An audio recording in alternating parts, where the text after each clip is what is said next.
This is Jim Brown, the most devastating ball carrier in the history of football.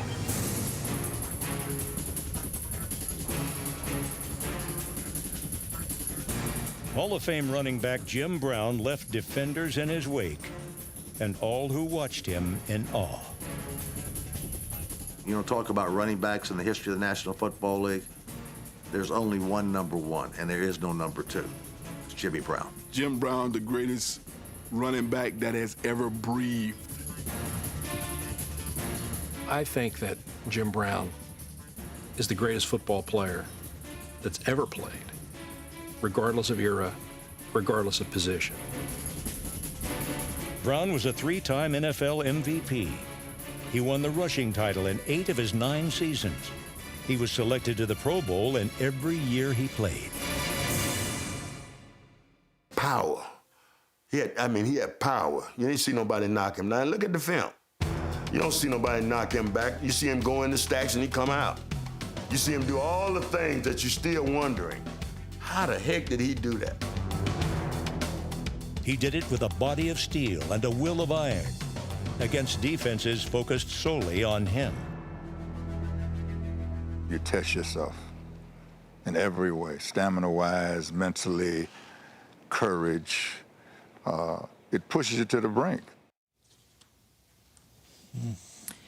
Jim Brown, arguably the greatest player in NFL history, but his influence extended far beyond the football field. And Jason, we want to start with you because you spent time in Cleveland. What did Jim Brown mean to you?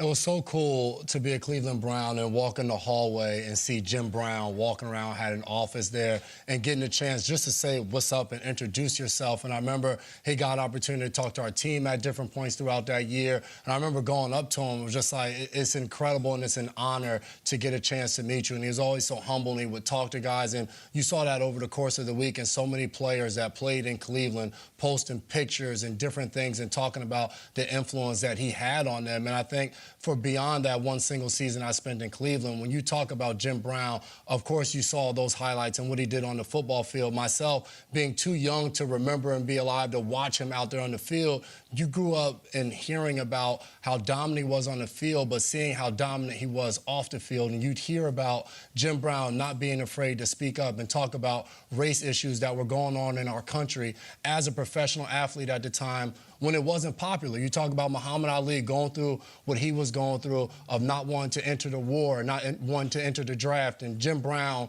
bringing the Cleveland Summit there and having Bill Russell there, Kareem Abdul-Jabbar, Carl Stokes there, talking about surrounding Muhammad Ali and willing and giving their support for him at a time where that wasn't popular, where as a professional athlete, you could possibly lose the sponsorships or whatever. You had the fan recognition of people loving you and cheering for you. He wasn't afraid to step out. He was able in LA to bring gangs together to find a truce. Jim Brown wasn't afraid to be himself. This guy retired from the NFL to become an actor and star in movies. 100 Rifles is a movie he starred in where his co-star was Raquel Walsh, an interracial love scene within a movie back in the day where that wasn't popular. So Jim Brown not only broke rushing records and ran around people and broke tackles, but he also broke down color barriers and stepped forward and was willing to speak up on the behalf of other people at a time where it was not popular. So for myself as a professional athlete, you look to the Jim Browns of their day who were willing to do these things, and they opened up a whole new avenue for us to be able to do things. And he walked so we can run, the different athletes. You talk about LeBron James in Cleveland doing things following Jim Brown. So a special human being, a special NFL player, and a special person off the field with everything he was able to do and everything he was able to impact. Yeah, he was one of one, and his civil rights legacy is different than a lot of different people. It was controversial at the time. It was also controversial within the African-American community. Yeah. So he went out and did a lot on the field and was even a greater impact off the field. I do want to just talk about, for you watching at home, and you might be of a younger generation, you're seeing the highlights in black and white, you're like, all right, whatever, old player. That Jim Brown would be the best running back in football today. Like, Jim Brown would be the best. He's 230 pounds. The guy led the league in rushing 8 of his 9 years in the league, and he retired at the age of 29.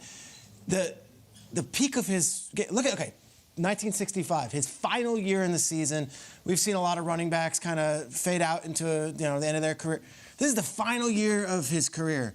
He had as much as 700 more yards than the next leading rusher. That's Gale Sayers. Timmy Brown's over there.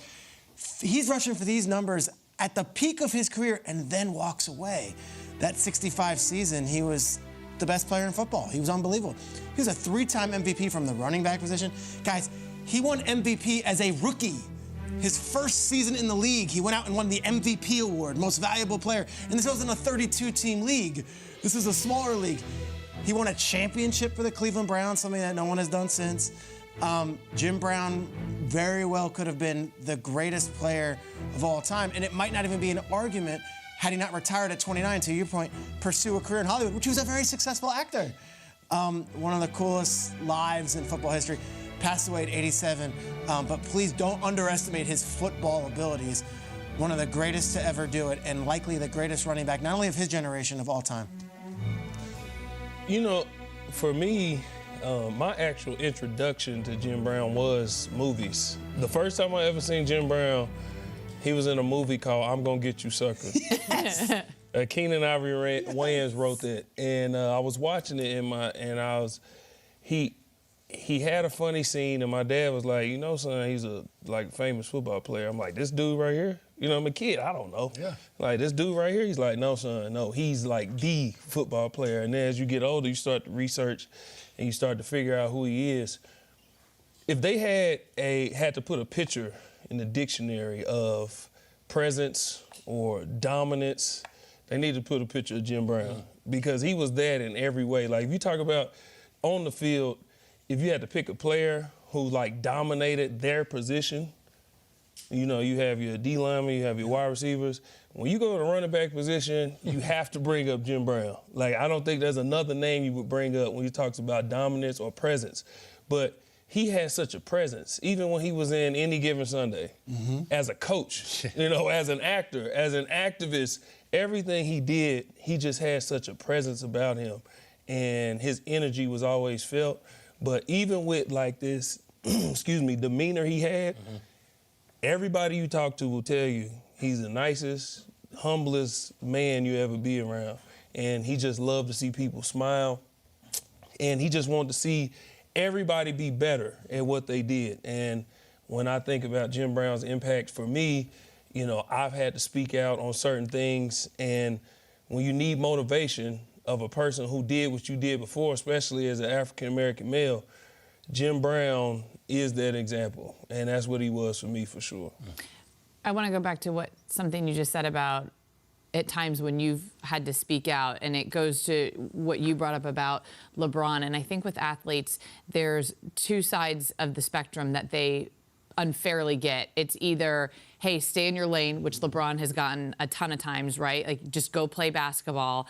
And then there's, you know, the athletes that really do want to just be doing this, and then people will look at you and go, well, why don't you speak out, right? It's sort of a no-win situation. And so I can't imagine when you go back to his era. I mean, think about it today. I mean, there's still people trying to speak out about certain things and injustices, and they get flack either way, right? And so I cannot imagine the era in which he did it, because there's still things obviously clearly today that people are fighting for. That era is something that, fortunately for all of us living today, I mean, we're not having to go through what he went through decades ago. And then I think you also saw, someone brought up Muhammad Ali. When Muhammad Ali passed away, and I just remember the scene from the funeral down there. I mean, it was just, it was because it was someone that transcended sports. And so again, I think you go back and I just think about not only, and it's sort of combining a lot of what everyone said, and to Peter's point of, when you look at the stats statistically, something that no one's ever done. So think about, as he's having these ridiculous seasons that we still have not seen to this day, he was doing it in an era that, what was going on off the field? Like, what was he dealing with off the field as he's leading the league in rushing 8 and 9 years? I mean, that is different than the person who's leading the league in rushing today when they step off the football field. So it's like you combine all those things, and it's sort of mind-blowing, and something that, you know, most of us living today would never understand because we weren't living back then, and it's things that you only read about. But I do think it's interesting, the sense of, as you guys would know more so than me in terms of being a professional athlete, that push and pull of, you should speak out. You have to speak out, or, hey, I don't want to speak out, and then you sort of take it on that end, like, why don't you speak out? And there is definitely, I would assume, a tough juggling act in everyone's mind that plays of where do you stand on that line.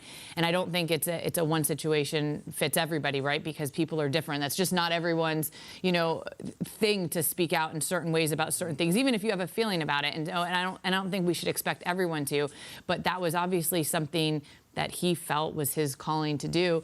And then something we talk about all the time, too, on the show, how tough is it to walk away from the game, right? I mean, I know we've talked about it before, and where you thought you were going to step away, but to finally step away, and how tough is it to step away when you're at the top of your game? I mean, being in Tampa, I saw Tom Brady struggle with this, and he was going to walk away, but he walked away in a year that he almost won the MVP. I mean, it's tough to finally walk away. So just the football aspect of it, when he walked away and what he could still do, I mean, that's a tough thing to wrestle with, and he seemed to not wrestle with it as much, at least on the outside of, like, I'm good here, I've done my thing, I'm ready to move on. But that is not an easy thing to do, I would think, for any athlete. Yeah, for sure. And when you research from me and read about Jim Brown, you saw he was a guy who did what he wanted to do, and he was very confident and comfortable in who he was.